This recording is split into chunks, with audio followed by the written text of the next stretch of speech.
Okay, welcome back to my opinion. This little video, sorry, it's at night. I'm on my way home, driving home after work. Thought I'd do this quick video.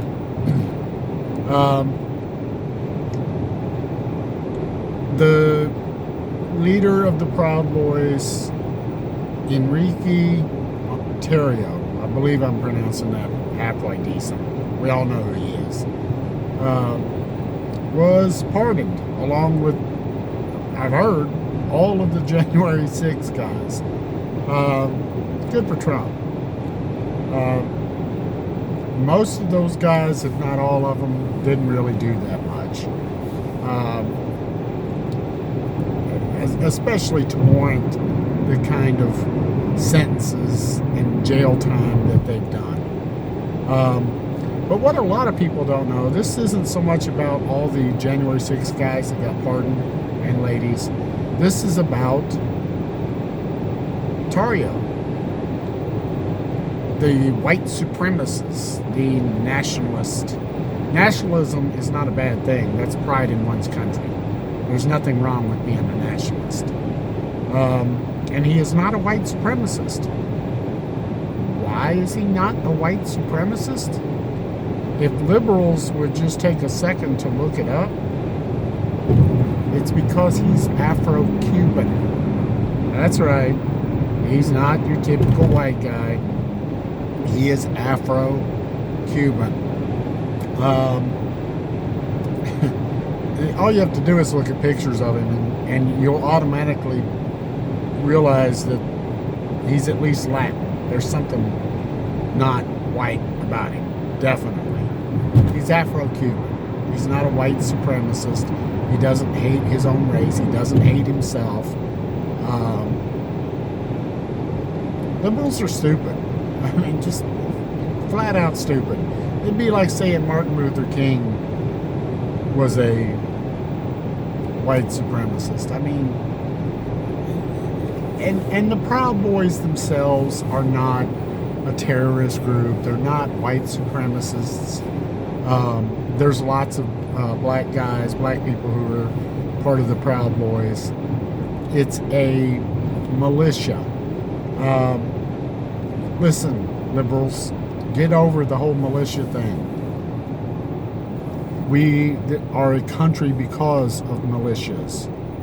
George Washington was in a militia. The continental United States was a militia who fought against its government, the British. That's how we got to become a country.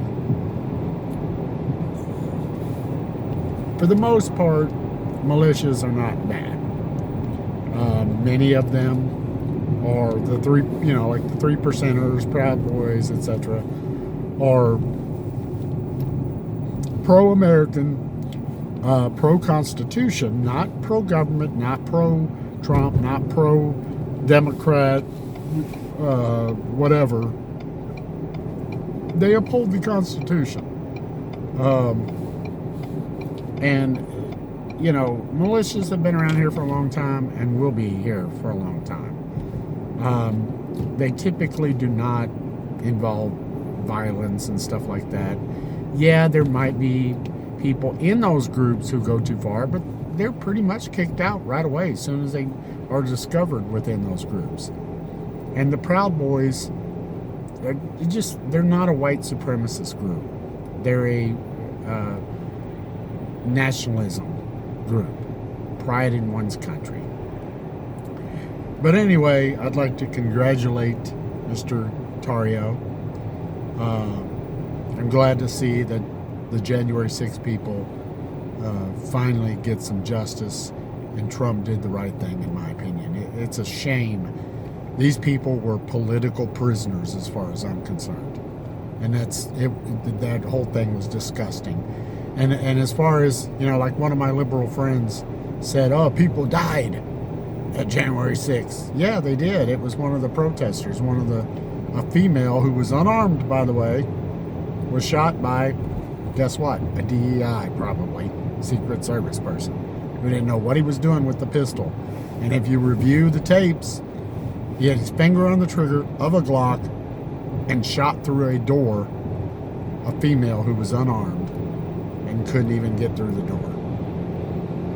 Yeah, so I'm more worried about government than I am, and I work for the government, than I am for constitutional loving Americans. Congratulations, all of you patriots from January 6th. Many of you, even those of you who did commit crimes in that, like, some vandalism, etc., maybe even, some light violence towards officers, you got way more than what you should have. I'd like to see them go after that Secret Service guy that shot that woman. He needs to be pursued. We need to find out more from him. I'll bet he'll talk real fast when he realizes he might go to jail. But anyway, like, share, and subscribe. Stay safe, be safe, and again, congratulations to the January 6th people. Glad to see justice was finally served.